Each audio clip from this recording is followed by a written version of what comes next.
माळेगाव साखर कारखान्याच्या निवडणुकीत अजित पवारांच्या भूमिकेमुळे एकत्र येणं फिसकटल्याची माहिती। नेमकं काय घडलं पाहूया। माळेगावचं भलं करायचं असेल तर अजित पवारच करू शकतो।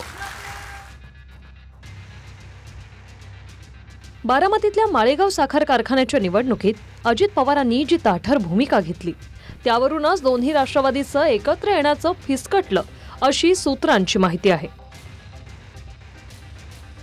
माळेगाव साखर कारखाना निवडणुकीत दोन्ही राष्ट्रवादीची युती होणार होती।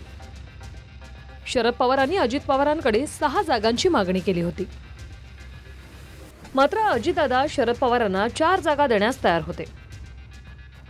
मात्र चर्चा ऐनवेळी फिसकटली आणि अजितदादांनी सर्व उमेदवारांचं पॅनल जाहीर केलं। दादांच्या घोषणेनंतर पवारांना बळीराजा पॅनलची घोषणा करावी लागली। अजितदादा आताच अशी भूमिका घेत असतील तर पक्षाच्या निष्ठावंतांचं काय होणार असं शरद पवारांचं मत आहे। निवडणुकीची वेळ येऊ नये, आम्हाला सोबत घ्यावं अशी भूमिका पवारांची होती, पण अजित पवारांनी स्वतःला चेअरमॅन घोषित करत स्वतःचं पॅनल उभं करून उमेदवार दिले। त्यामुळे टोकाची भूमिका घेण्याची माझी इच्छा नाही असं शरद पवारांनी बोलून दाखवलं। इथे एकंदरीत वारकांना माहिती इतर हा टोकाची भूमिका घ्यायची अजिबात इच्छा नव्हती, नाही यार। पण एक विशिष्ट स्थिती झाली, सुरू लोकांना बरोबर घ्यायचा दृष्टिकोन ठेवला असता तर कदाचित ही वेळ आली नसती। पण ठीक आहे, झालं। पण हे दीर्घकालीन आम्ही समजत नाही।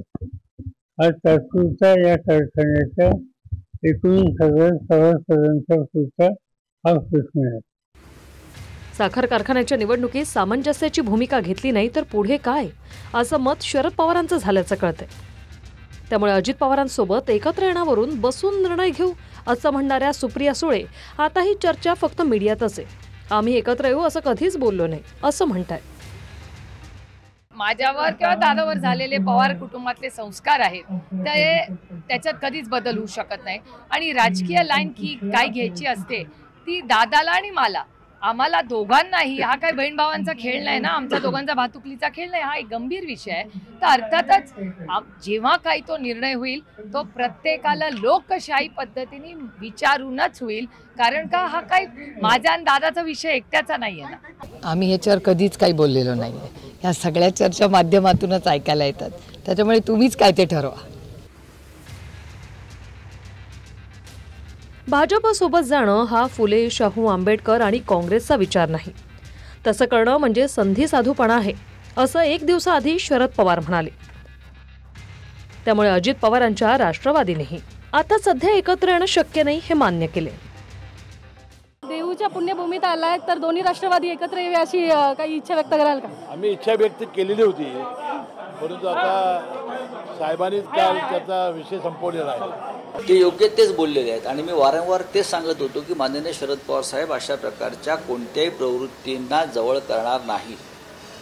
शाहू, फुले, आंबेडकर हा जसा या राज्याचा विचार आहे तशी आम्ही सगळे लोक त्या विचारांबरोबर बाळासाहेब ठाकरेंचा विचार जो आहे महाराष्ट्र एकसंघ ठेवण्याचा आणि महाराष्ट्राच्या शत्रूशी लढण्याचा, त्याच्यामध्ये आम्ही तडजोड करणार नाही। जे संधी साधू आमच्याकडून एखाद्या पार्टीत गेले असतील आम्ही त्यांचा विचारही करत नाही।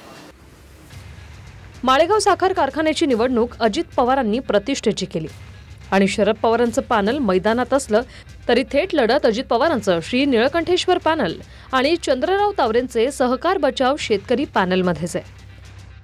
आणि अजित पवार तावरेंचं 85 वय काढून आव्हान देत आहेत। वय झाल्यावर माणसाने कुठेतरी थांबायचं असतं।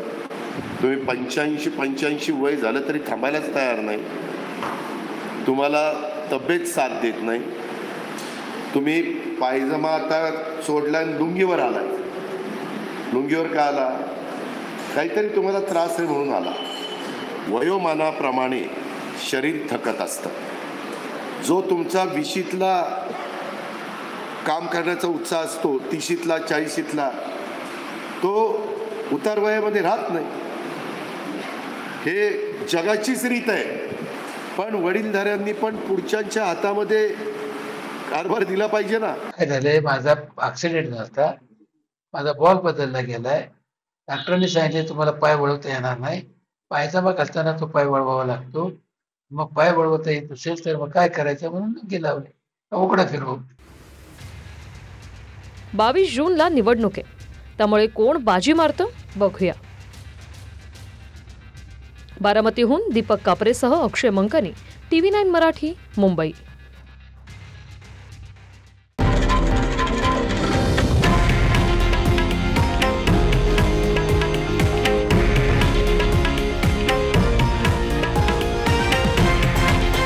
हे आहे देशातील नंबर 1 न्यूज नेटवर्क आणि आपण पाहत आहात TV9 मराठी, एकमेव.